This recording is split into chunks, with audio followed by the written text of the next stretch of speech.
Welcome, Ramney. How are my Rams super fans doing today? Today, the Rams just lost to the Dallas Cowboys. Let's talk about it.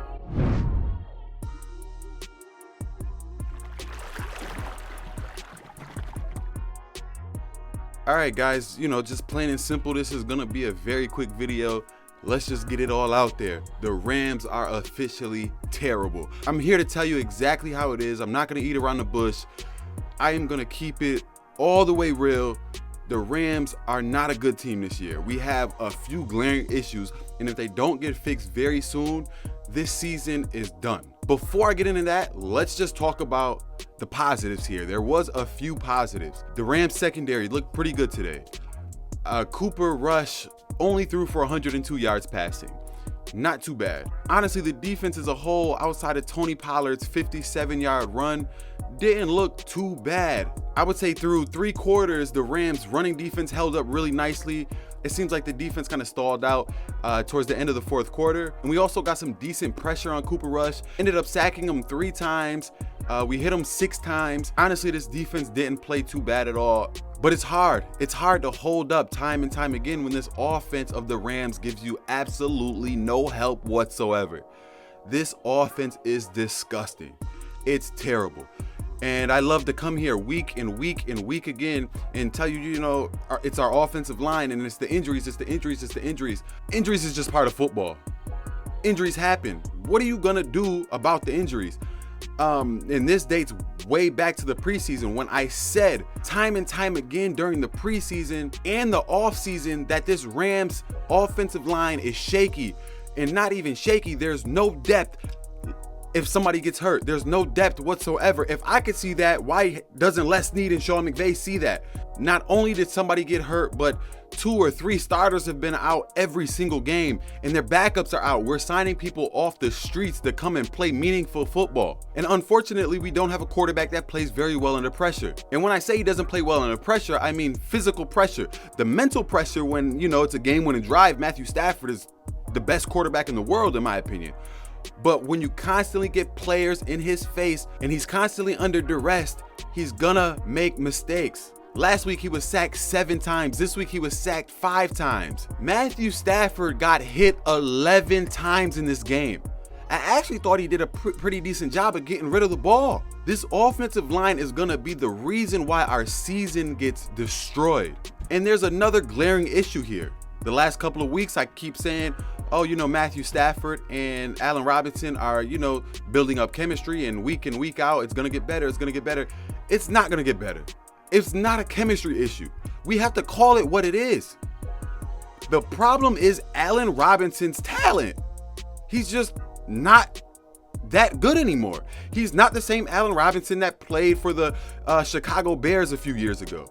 He's not. Every route seems a step slow. He creates little to no separation. He is not the guy. And for us to pay him $14-15 million a year, that one's gonna hurt us. There's a reason Matthew Stafford only passes the ball to Cooper Kupp and Tyler Higbee. Why? Because they're the only ones open. Guys, when Ben Skoranek, and I know I gave Ben Skoranek praise, he has been a lot better since, going to fullback. I do like what I see from Ben Skoranek. This is a 7th round wide receiver, for God's sakes, and he's playing pretty decent ball as of late. But when Ben Skoranek is your 2nd best wide receiver on offense, your offense is gonna struggle. We don't have a wide receiver that can create separation outside of Cooper Kupp. It's bad. It's very, very bad. And this is why I don't come on here and just shit on Matthew Stafford like a lot of fans do. Because when you give Matthew Stafford no running game whatsoever, Cam Akers averaged 2.5 yards per carry again. Darrell Henderson didn't touch the ball on the ground at all. He got 0 carries. Our running game as a whole accumulated 38 yards. When you give Matthew Stafford no running game, he has one of the worst offensive lines in the NFL. This team got destroyed time and time again. And as much as I want to come on here and say it's the injuries that's hurting our offensive line, because obviously that's a big role, but it was also Joe Noteboom and Rob Havenstein getting destroyed by Lawrence and Micah Parsons all game. Micah Parsons on 1 foot. Micah Parsons is so hurt that he's only coming in on 3rd downs and he's still destroying our tackles. Our offensive line has bigger issues than just the injuries. Our healthy players are not good. And when you give Matthew Stafford no running game, a terrible offensive line, and you give him one wide receiver that can create separation because Tyler Higbee is just a tight end who's not gonna stretch the field out, and Allen Robinson is completely missing in action, it's a recipe for disaster. And unfortunately, guys, I don't see a solution in sight. Some of you guys will say, Odell Beckham.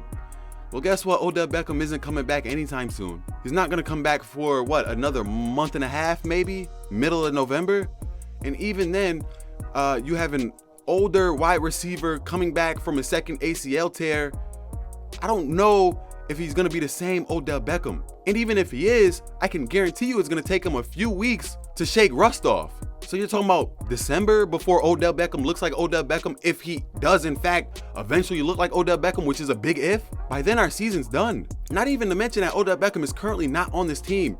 He doesn't have our playbook. It's gonna take him time just to learn our plays. And I'm sure him and Stafford have to rebuild chemistry all over again. This offensive line is not gonna be healthy anytime soon. Coleman Shelton is out 4 to 6 weeks. We might get Brian Allen back next week. David Edwards is hurt again. David Edwards missed last week with a concussion, and then this week towards the end of the game, he's holding his head. Seems like he might have got another concussion. It could have been something else. I'm not 100% sure. But if it is a second concussion in consecutive weeks, he's going to be gone for a very long time, at least a couple of weeks. I don't see a solution in sight. We're playing the Panthers next week. I don't think that's a gimme game. We're probably two teams on even playing field, and that's sad to say.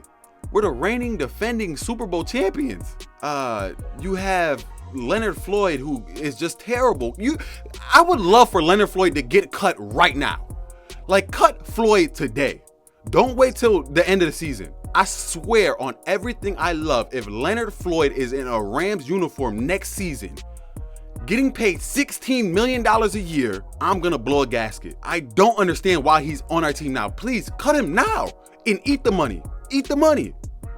I don't care. At least it'll send a message to our team that y'all gotta do better. Once again, Leonard Floyd has no sacks, no tackles for a loss. He was able to amass one pressure today, one. We do have some bright spots on this defense. I still think Bobby Wagner and Ernest Jones are playing really well. Aaron Donald is playing phenomenal. He's still commanding 2 and 3 defenders on every play and still managing to get sacks and pressures throughout the game. I thought Terrell Burgess played a pretty good game this week. With Jordan Fuller out and Taylor Rapp out, please don't bring Taylor Rapp back. Keep Terrell Burgess on the field. Jordan Fuller, man. Jalen Ramsey played another phenomenal game. It's just this damn offense. The only way the Rams season can get turned around is if this offensive line all of a sudden miraculously gets healthy out of nowhere. Maybe we trade a few picks and get a couple of decent offensive linemen in, and maybe we re-sign Odell Beckham, and for some strange reason he's touched by God and he hits the ground running first game back. Even that might be too late, because that ain't gonna happen this week. It ain't gonna happen next week. I know we're only 5 weeks in, but it's not looking good at all. I honestly don't think we should be thinking about the Super Bowl at this point. We damn sure shouldn't be thinking about the Super Bowl. We shouldn't be thinking about playoffs. I honestly don't even think we should be thinking about winning the division at this point. The only thing we need to think about is taking it 1 week at a time, and that would be beating the Carolina Panthers. And I don't think that's a gimme game the way we've been playing. After that, we have a bye week. If we could win this game, go into our bye week 3-3, maybe we could get a little healthy, and then we come back with, another huge game against the 49ers in LA. Who knows how that shakes up? We really need to do better. I can't sugarcoat this enough. I think Matthew Stafford is probably going to take too much blame here from Rams fans, and I truly don't believe he should. When you have no offensive line protecting you, you have one wide receiver you could get the ball to, and you have no running game whatsoever. Guys, put me in pads and I'll run just as good as Cam Akers. I swear, I promise you I will. When you have nothing that helps you, you're gonna have games like this.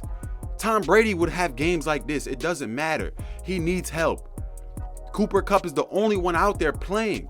He's the only one. Like, this is disgusting. As good and as much praise as I have heaped on Les Snead and Sean McVay, this offseason was terrible. You guys completely whiffed on this Allen Robinson signing. It looks like you're gonna whiff on re-signing Odell Beckham. You guys completely missed on re-signing Von Miller, who is playing great for Buffalo right now, who would have been even better playing alongside Aaron Donald in LA. We have no pass rush whatsoever outside of Aaron Donald, so that would have been nice to have. It's a very good thing we won the Super Bowl when we did. I am very passionate about this team, as you could tell. Last year, the year before, when the Rams would lose games like this, my whole mood would shut down. I would be angry. My wife would try to talk to me and she would already know, oh, the Rams must have lost today the way you're acting. I'm still very passionate, as you guys can tell, but it doesn't hurt that bad when we just won a Super Bowl. I'm not one of those fans that is just gonna shit on this organization and we need to fire this person and do that. It's like, we did just win a Super Bowl. Let's give this organization and this coaching staff some time to work through the kinks. This is a very low point, but hopefully this coaching staff and this organization can turn it around, beat the Carolina Panthers, get back in the win column, and go on our bye week 3-3. Be on the lookout for my preview video of the Rams versus the Carolina Panthers, but in the meantime, click right here for more Rams content.